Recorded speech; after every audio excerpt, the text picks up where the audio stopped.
I'm Larry Fedoruk, and this is Later That Same Life. Welcome to my weekly podcast, available wherever you get your podcasts and on my YouTube channel. Each week, a new and varied topic. Season 4, Chapter 13. Ladies and gentlemen, Elon Musk! Before we get to this week's topic, this just in. A man rumored to be the world's richest and whose mental acuity is sometimes called into question is invading a mostly peaceful and free zone with aspirations of a takeover. And he is meeting with much unexpected resistance. Wait, no, that is Elon Musk. Elon Musk in the news once again because he wants to take over Twitter. Of course, I say back in the news. When is Elon Musk not in the news? However, I thought this Twitter bid might be a good time to get to know a little more about Elon Musk and to take a look at some of the subsequent debates that have come up as a result of his Twitter bid. I mean, Musk is not new. He turned 50 in 2021, but still, what do we know? What do we think we know? And there's also this. Of all of his exploits, we'll probably never be on one of his spaceships hurtling to Mars. Many of us will never be able to afford one of his Teslas. Well, we're all on Twitter. Is it possible our lives will change?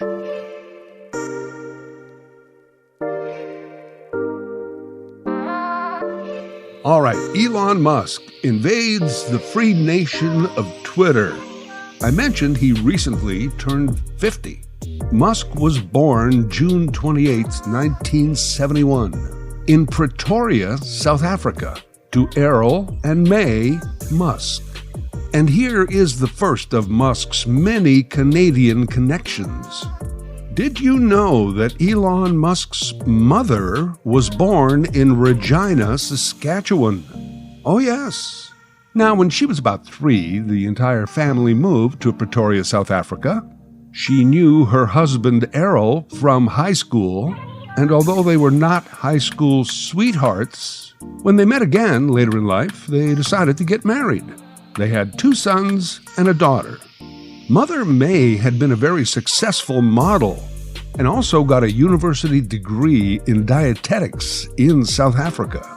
Errol, by many accounts, was not a very nice man, emotionally and physically abusive, and that is according to his wife and kids. So they say he and Elon remain estranged. When the couple separated and divorced, Elon attempted to live with his father. It didn't go well. May and the kids had moved to Toronto, where she continued her modeling and also obtained a nutritionist degree at the University of Toronto. The Canadian connections continue because Elon, as soon as he was of university age, also moved to Canada to attend Queen's University in Kingston, Ontario. He only did 2 years there before transferring to the University of Pennsylvania, where he obtained an undergraduate degree in economics and a bachelor's degree in physics. And here's an important note. During his time at Queen's, he met Justine Wilson. And even while he was in the U.S., he constantly sent her roses. They married in 2000. They lost their first child in infancy, but then had twins and then triplets. 5 sons. The twins are like 18 now. After Elon and Justine separated and divorced, Musk dated for a while, most notably Amber Heard, but ended up with another Canadian, singer Grimes. They had a son together whom they named alphanumerically, a series of symbols and letters, which apparently is pronounced X-A12. That's his name. I'm convinced that as soon as he gets old enough, he's going to be like, just call me Dave. Musk and Grimes broke up, but somehow they must have got back together because then they announced the birth of a daughter. I believe that name is pronounced X-A Dark. Apparently, all the X's and the kids get along fine. Grandma May moved to California to be closer to the kids. Father Errol, whom Elon calls evil, is still in South Africa and occasionally fires a few barbs back at his son. That's the quick personal story. Professionally, Musk took an interest in computers at a very young age. He taught himself how to write code by age 11. By 12, he had invented a very basic video game called Blastar and sold it to a computer software magazine for $500. Well, fast forward to post-graduation from the University of Pennsylvania. Musk made his way to Silicon Valley to seek his fortune. He and his brother developed something called Zip2, a software that promoted an internet guide for the publishing industry. That's like mid-90s, but 4 years later, he sold Zip2 to Compaq for over $300 million plus stock options. Elon personally received over $22 million. He wasn't yet 30. With some of that cash, he founded X.com, a financial services and payment company that worked via email. It became very popular because it had easy transfers that were highly secure. Within a year, X.com merged with a company called Confinity. The new company name would be PayPal. They made some money on that. PayPal was acquired by eBay for $1.5 billion in stock, of which Musk received $150 million in eBay shares. By 2002, Musk had already founded SpaceX, investing a lot of his personal fortune. By 2004, Musk invested some of that money in Tesla, which had been founded a year earlier, but grew quickly with the injection of cash and ideas from Musk himself. He also put his money into solar, machinery that would bore tunnels under the earth, and eventually a company called Neuralink, brain chip neuroscience. He has, on more than one occasion, been declared ahead of Jeff Bezos as the world's richest man. The value estimate can vary, but in the neighborhood of $246 billion net worth. Nice neighborhood. Electric cars, rockets to Mars, tunnels under the earth, and fixing human brains. Oh, and cryptocurrency. With all that, for some reason, this man wants Twitter. Musk is an active Twitter user, 80 million followers, tweeting a host of things quite often, frequently referencing things like 420 and other juvenile humor. He actually addressed that when he hosted Saturday Night Live on May 8th of 2021. Look, I know I sometimes say or post strange things, but that's just how my brain works. To anyone I've offended, I just want to say I reinvented electric cars and I'm sending people to Mars in a rocket ship.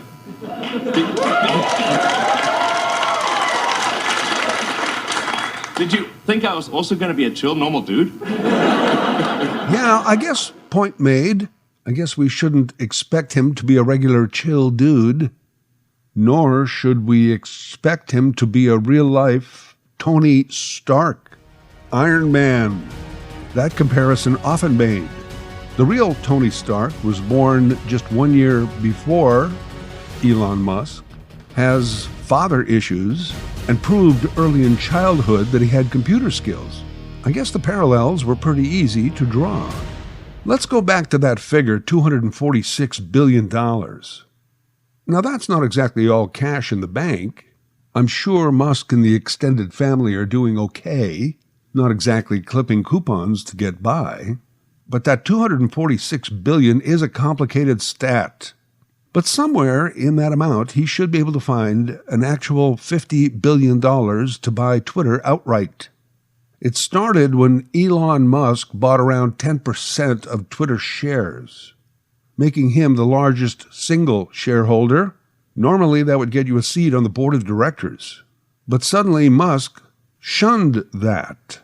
Why? Because when you're on the board of directors, you are limited to how many shares you can hold.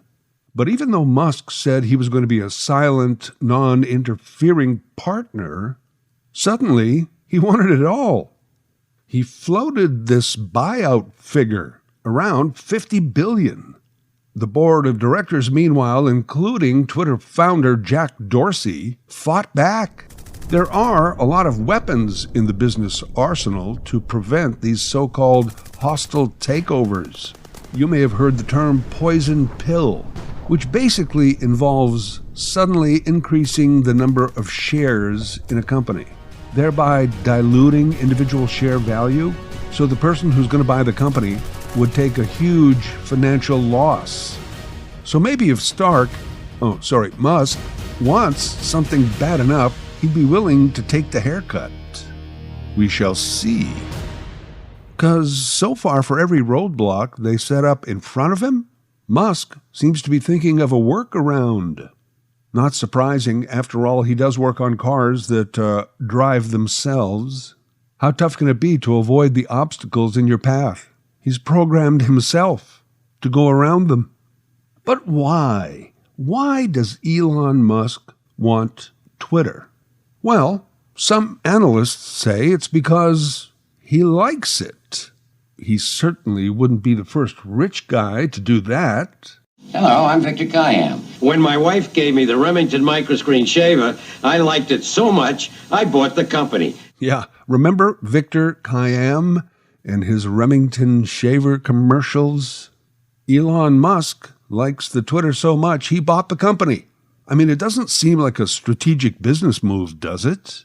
You know, like when Facebook just buys up some app because it might become competitive to them, so they just swallow it up, search, purchase, and destroy the competition.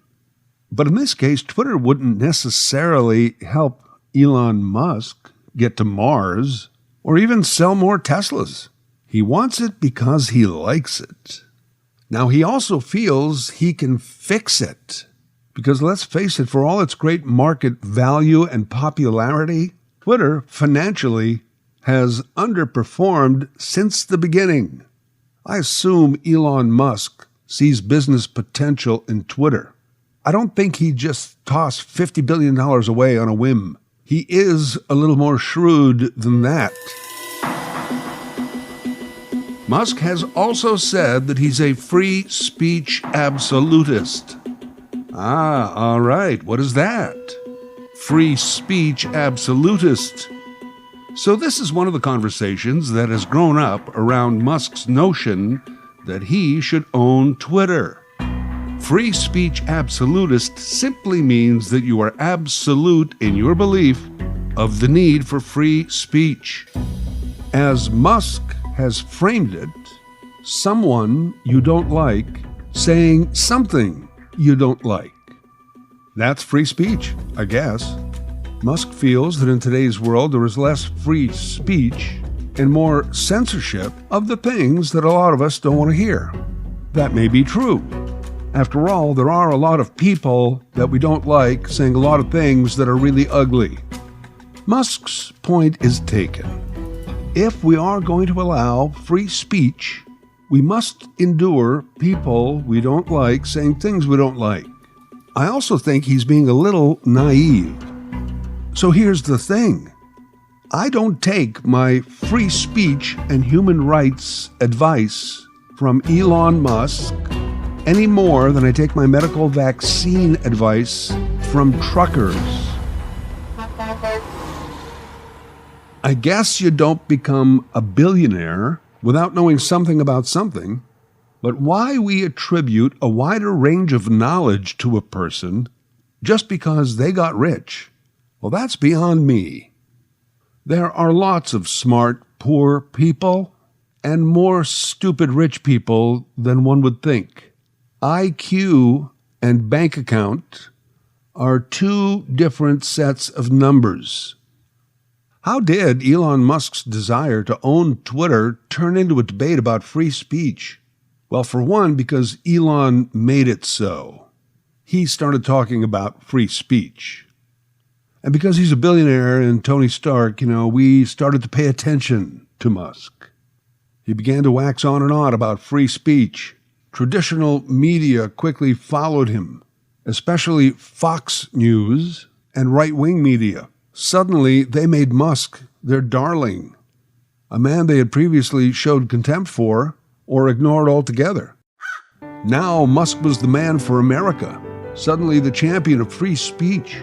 That free speech that the left is trying to stamp out through their socialist agenda. The left only wants you to hear what they say. Well, guess what? So does Fox News, except on the other side. Everyone is guilty of this. Free speech until we don't like what we hear. Should be noted that Elon Musk has donated almost equally to the dollar, to the red and the blue. He has stated that politically he is somewhere in the middle. Like most people, he says he's socially liberal and financially conservative. Although dropping $50 billion just because you like Twitter, I don't know how financially conservative that is, but anyway. He once said that true socialism means that everybody should do well. And he said, I guess that makes me a socialist. Both the blue and the red, the left and the right now are trying to own Elon Musk. Culturally, of course. Financially, they can't afford him. Twitter is a publicly traded company, but it is a private corporation.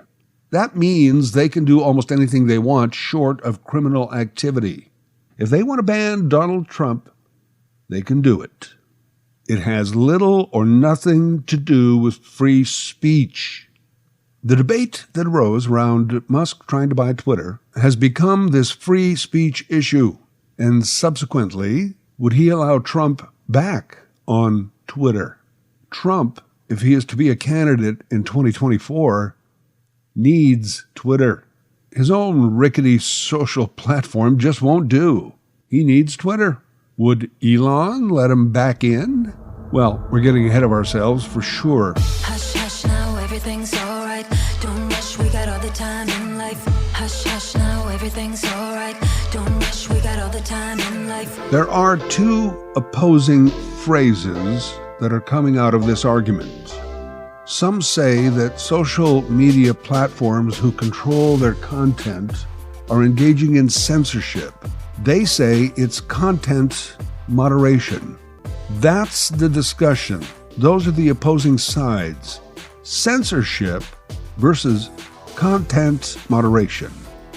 Right-wing governments and movements that are attempting these don't say gay bills and or are trying to get certain books out of schools are being accused of censorship. They too claim it's just content moderation. The right will say that when we do it, you call it censorship, and when you do it, you call it content moderation. As I see it, getting rid of long-established legal human rights legislation that are within a public system, like schools, is censorship. But assuring that lies and extreme hateful speech do not appear on the platform of a private company, that's content moderation. Most of us in North America have never really lived under censorship. We even have people in our society we call censors. They rate movies and TV shows, but even what they really do is just content moderation. They moderate content to a supposed norm based on the current perceived mores of society. We have and do live under constant content moderation. Someone has always decided for us what appears on the news and what doesn't, and how it's presented. Someone decides what's in our books and movies, in our music and poetry, even in our soup and crackers. It's all content moderation. The big difference lately is that in the past, someone was always the gatekeeper. And though we still have gatekeepers in our society, we feel a greater kinship and ownership with social media and the internet. Like somehow it's ours. and we should not be censored, no matter what we say. Of course, we are not in control of any of that. We can moderate ourselves, what we say and what we do. It is someone else, either singularly or as a group or company, who will decide how far we can go. You know, if we've gone over the line, and the line keeps moving. I'm actually fine with content moderation, especially if a person or a group is honest and open about it. I am not saying that I could write a full thesis and get my doctorate in the category of free speech, but I'm pretty sure Elon Musk couldn't either. Content moderation is not censorship. Elon Musk did not write the Constitution or anyone's Bill of Rights. Twitter is not a source of knowledge, or for that matter, some pillar of freedom. And that's no matter how much money you throw at it. Later That Same Life is written, voiced, and produced by Larry Fedoruk. LarryFedoruk37@gmail.com. Subscribe to Larry's podcast YouTube channel. Get automatic notifications with each new episode.